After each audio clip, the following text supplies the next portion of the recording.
bango-bango. Mamaya papawisan naman. Hi guys! Nandito na po kami sa Dubai.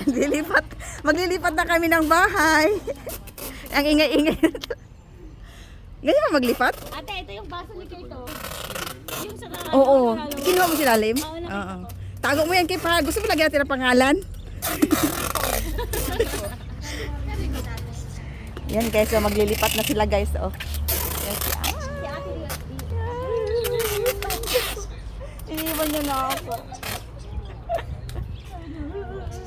Diba guys, ganyan talaga maglipat sa Dubai guys. Oh. Galing ka ng Pilipinas, 7 kg, after 2 years, ayan na. Isang buong bahay na. Welcome to Dubai. Welcome to Dubai. Maglilipat na sila. Bakit aso na naman yan? Saan yung pusa? Binigay yan? Hala ka. Uy, huwag mong ilabas dito, baka hiluan yan. Vaccinated dito, may microchip pa siya. Ang cute. Ay, Ang cute.